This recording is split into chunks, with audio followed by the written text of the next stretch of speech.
जो 90 से पहले क्या था और 90 के बाद जो मुख्यमंत्री बने तो उन्होंने दबे कुचले दलित शोषित अति पिछड़ा के लिए क्या उन्होंने किया। जो आज अति लोगों का कहना है, विपक्ष पार्टी लोगों का कहना है कि जब आरजेडी का सरकार आता है, लालू की सरकार आता है, तेजस्वी का सरकार आता है तो जंगल राज आता है। क्या कहिएगा इस पर? देखिए, सही प्लेटफार्म सही जगह आपका क्या है जहाँ से आपका उत्थान हुआ है और होगा। क्या कहिएगा जो है कि यूपी सरकार का देख लिया जाए तो बुलडोजर की सरकार से प्रसिद्ध है और कहा जाता है कि बाबा की सरकार है, न्याय की सरकार है और न्याय करते हैं। लेकिन अभी कुछ दिनों पहले एक दलित समाज से आते हैं और उस लड़का को जय भीम बोलने पर, जय भीम का वीडियो बनाने पर इतना नंगा करके जो है कि दबंग प्रवृत्ति के लोगों को द्वारा पीटा जाता है और आज तक उसको न्याय नहीं मिला। क्या कहिएगा?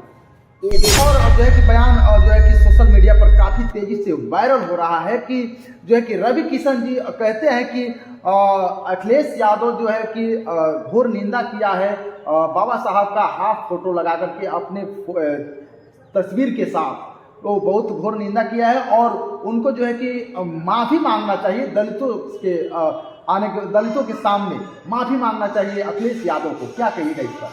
किशन ठाकुर कहते हैं कि संविधान, ऐसा संविधान ये बकवास है, ऐसे संविधान को जला देना चाहिए। क्या कहिएगा इस पर?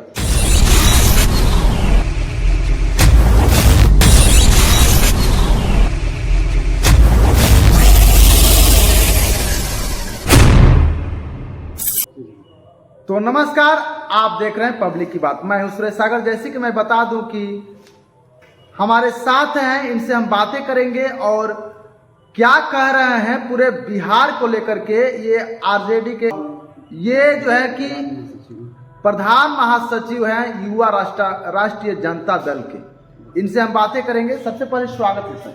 आपका भी बहुत बहुत स्वागत है और आपका सभी चैनल को देखने वाले सभी श्रोताओं को मैं समस्त युवा राष्ट्रीय जनता दल बक्सर की तरफ से दिल से धन्यवाद और बधाई देता हूँ। बिहार में आरजेडी के माध्यम से क्या चल रहा है?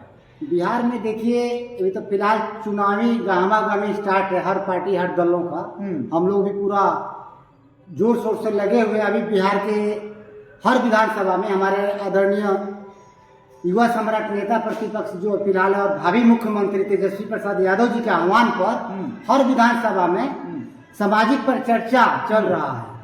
इस पर हमारे पटना से हर विधानसभा में सेलेक्टेड 5 से 6 कमेटी गठित करके विधानसभा में भेजा गया। हर विधानसभा में जाकर पर चर्चा हो रहा है, वहाँ से शिक्षा दी जा रही है, वहाँ से टिप्स मिल रहा है कि जन जन तक उस आवाज को जो तेजस्वी प्रसाद यादव जी का 17 महीने का कार्यकाल है वो, और आदरणीय लालू प्रसाद यादव जी का जो 90 से पहले क्या था और 90 के बाद जो मुख्यमंत्री बने तो उन्होंने दबे कुचले दलित शोषित अति पिछड़ा के लिए क्या उन्होंने किया। जो आज अति पिछड़ा हो या SC ST का युवा पीढ़ी है जो भटकी हुई है, उनको अपने घर वापसी और उनको सही दिशा दिखाने के लिए आह्वान किया जा रहा है कि सही दिशा और सही प्लेटफार्म और सही जगह आपका क्या है जहाँ से आपका उत्थान हुआ है और होगा। लोगों का कहना है, विपक्ष पार्टी लोगों का कहना है कि जब आरजेडी का सरकार आता है, लालू की सरकार आता है, तेजस्वी का सरकार आता है तो जंगल राज आता है। क्या कहिएगा इस पर? देखिए, जंगल राज तो ये लोग खुद बना कर रखे हैं। आए दिन लूट डकैती मर्डर, कोई ऐसा दिन नहीं है बिहार के अंदर में कि ना हो। पर डे 2-4 मर्डर हो रहा है। जंगल राज, अभी जंगल राज चल रहा है, महाजंगल राज चल रहा है। और लालू जी की बात रह गई कि जंगल राज लोग कह रहा है, वो जंगल राज नहीं था, वही असली राज था। गरीबों के लिए, दलित के लिए, अति पिछड़ा के लिए, क्योंकि आवाज दिया आदरणीय लालू प्रसाद यादव जी ने, सामाजिक लड़ाई और सामाजिक न्याय दिलाया। अब जो है उन्हीं का पुत्र जो है तेजस्वी प्रसाद यादव जी अब आर्थिक न्याय की लड़ाई लड़ रहे हैं कि जितने पिछले पैदान पर निचले श्रेणी के लोग हैं आर्थिक कैसे मजबूत होंगे। इसके लिए उन्होंने जोर शोर से अपना डंका के चोट पर गाड़ते फिरते। देख लीजिए, अभी जो 17 महीने के कार्यकाल में लगभग 5 लाख नौकरी दिया 17 महीने के अंदर में। क्यों नहीं 20 साल से जेडीयू और भाजपा की सरकार बिहार में है, एक भी नौकरी इन्होंने दिया क्या? नहीं। 17 महीने में तेजस्वी प्रसाद यादव जी डिप्टी CM रहते हुए 5 लाख नौकरी देने का काम किया। अभी इन्होंने पूरा आह्वान किया हुआ है जो महिलाएं हैं, हर महिला को 2500 रुपया तेजस्वी जी मुख्यमंत्री बनेंगे। कहाँ से दे पाएंगे, कहाँ से दे पाएंगे? यदि आप कैलकुलेशन कीजिए तो कितने लोग महिला हैं और बजट कहाँ से ला पाएंगे उतना करोड़ रुपया? इतने सरकार के पास सिस्टम सरकार चलेगी, पैसे आएंगे, क्यों नहीं आएंगे? तेजस्वी जी तो बोल रहे थे नौकरी के बारे में, अपने जब तेजस्वी जी ने बोला कि 10 लाख नौकरी हम देंगे, तो नीतीश जी ने बोला था कि अपने बाप के घर से पैसा देगा क्या? अरे बाप के घर से कोई पैसा देता है? गवर्नमेंट पैसा देती है, उसका प्रावधान होता है, उसका सिस्टम बनता है, वो देने का काम किया। नौकरी मिला, उनको पैसा नहीं मिल रहा है, बिल्कुल मिल रहा है। इन लोगों का काम ही यही है। नीतीश जी क्या है? नीतीश जी तो आज के डेट में इनकी बागडोर, नीतीश जी नाम का एक मुखौटा बनकर रह गए। इनका बागडोर तो नागपुर से चल रहा है, आरएसएस के लोग। क्या लगता है आपको, क्या लगता है कि तेजस्वी सरकार और तेजस्वी जो है कि बहुत सारा वादा किए हैं, सारा वादा जो है कि पूरा कर पाएंगे सत्ता में आएंगे तो? बिल्कुल करेंगे। हम लोग पूरा टीम की युवा राष्ट्रीय जनता दल पूरे बिहार में फैली हुई है और जन जन तक पहुंचा रही है कि 2500 रुपया महीना एक परिवार में अगर 4 जनानी है, माता बहन है, तो उनको चारों को मिलेगा। और वृद्धा पेंशन जो मिलता है हमारे गार्जियन बुजुर्ग लोगों को 400 रुपया, उसको बढ़ा करके 1500 रुपये किया जाएगा। अगर किसी घर में विधवा बहन माता है, लेडीज विधवा है, तो उसको 400 या 1500 रुपया वो और 2500 रुपये वो, दोनों मिलाकर 4000 रुपये महीना देने का काम बिहार सरकार करेगी, हमारे तेजस्वी जी करेंगे। और जो सिलेंडर है 1000 रुपया 1200 रुपया जो हम लोग को मिल रहा है, वो सिलेंडर 500 रुपये में देने का काम होगा। हर घर में बिजली का 200 यूनिट फ्री होगा। हमारा तेजस्वी इंडिया गठबंधन का सरकार बनेगा, हमारे आदरणीय तेजस्वी प्रसाद यादव जी मुख्यमंत्री बनेंगे। अच्छा, क्या कहिएगा जो है कि यूपी सरकार का देख लिया जाए तो बुलडोजर की सरकार से प्रसिद्ध है और कहा जाता है कि बाबा की सरकार है, न्याय की सरकार है और न्याय करते हैं। लेकिन अभी कुछ दिनों पहले एक दलित समाज से आते हैं और उस लड़का को जय भीम बोलने पर, जय भीम का वीडियो बनाने पर इतना नंगा करके जो है कि दबंग प्रवृत्ति के लोगों को द्वारा पीटा जाता है और आज तक उसको न्याय नहीं मिला। क्या कहिएगा? ये देखिए, वहाँ कोई बुलडोजर राज नहीं है, वहाँ पे गुंडा राज है। गुंडा राज, योगी का गुंडा राज है। इसके मैं घोर निंदा करता हूँ। बाबा साहब भीमराव अम्बेडकर जी जो हैं, इन्होंने संविधान लिखा हुआ है, उन्हीं का देन है। योगी जी मुख्यमंत्री बने हैं, बाबा साहब का ही देन है। ये जो दलित समाज के लड़कों को जय भीम बोलने वालों को पिटवा रहे हैं, मैं इनकी कड़ी और घोर निंदा करता हूँ। बहुत ही शर्मसार काम हो रहा है ये। ऐसे लोगों को तो क्या बताऊं मैं। केंद्र में सरकार अगर होती समाजवादियों का, आने दीजिए अखिलेश जी को, बैठने दीजिए मुख्यमंत्री की सीट पर, सबका जवाब दिया जाएगा।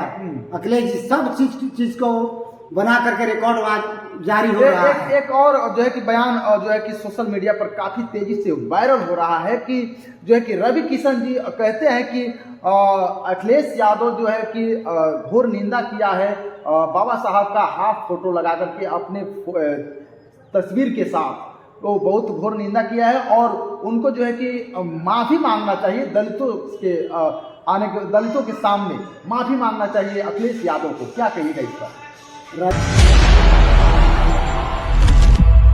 पोस्टर में आधा चेहरा डॉक्टर भीमराव अंबेडकर जी का और आधा चेहरा माननीय अखिलेश यादव जी का लगा के प्रचार किया। इससे घोर निंदनीय कुछ नहीं हो सकता इस देश में, इस उत्तर प्रदेश में। भीमराव से अपनी तुलना, बाबा साहेब से अपनी तुलना, दलित समाज नहीं, हम सभी समाज के पूजनीय हैं। उसी संविधान पे ये भारत चलता है। गोरखपुर का संगठन भारतीय जनता पार्टी का घोर निंदा करता है।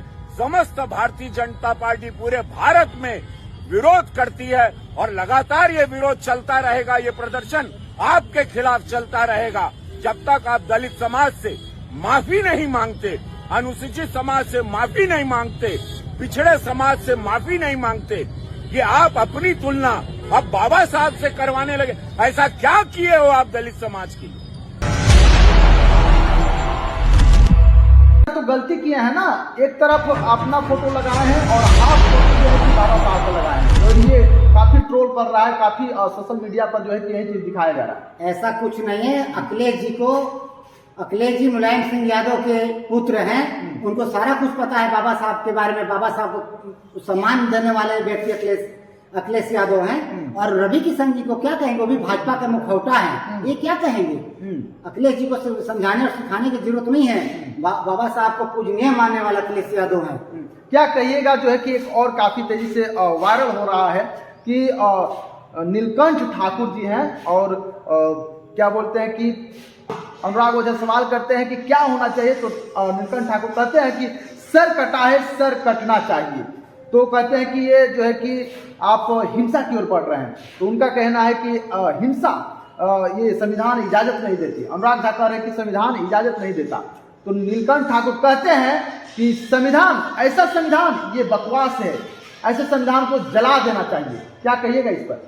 देखिए, ये लोग देश को बर्बादी के कगार पर लेकर जा चुके हैं। अभी भी मैं आग्रह करता हूं सभी अति पिछड़ा, दलित, SC ST के लोगों को, युवाओं को कि संभल जाओ, नहीं तो बाबा साहब का तो क्या संविधान तो ये लोग मिटा ही रहा है। ये लोग हम लोग को भी रहने नहीं देगा ये लोग, जब तक हम लोग का सत्ता नहीं आएगा। कभी भी देख लीजिए, यूपी में मुलायम सिंह का सत्ता रहे, चाहे बिहार में लालू जी। वैसे लोगों के लिए क्या कहिएगा जो संविधान विरोधी हैं, संविधान के विरोध में खड़े रहते हैं? मैं बिल्कुल इनकी घोर निंदा करता हूँ। मैं इनके ऊपर खिलाफ हूँ। इनके ऊपर FIR होना चाहिए, कानूनी कार्रवाई होती, जितना ज्यादा से ज्यादा बन सके इनके ऊपर कानूनी कार्रवाई होनी चाहिए। क्या परिचय हुआ आपका? मेरा नाम ओम प्रकाश माली हुआ और मैं युवा राष्ट्रीय जनता दल बक्सर का जिले का प्रधान महासचिव हूँ। चलिए, बहुत बहुत धन्यवाद। हमारे साथ थे ओम प्रकाश माली जी, और इनका बयान आपको कैसा लगा कमेंट बॉक्स में जरूर बताइएगा। ये वीडियो आपको कैसा लग रहा है, आप यदि हमारे चैनल पर नए हैं तो कृपया करके सब्सक्राइब कर लीजिएगा। धन्यवाद।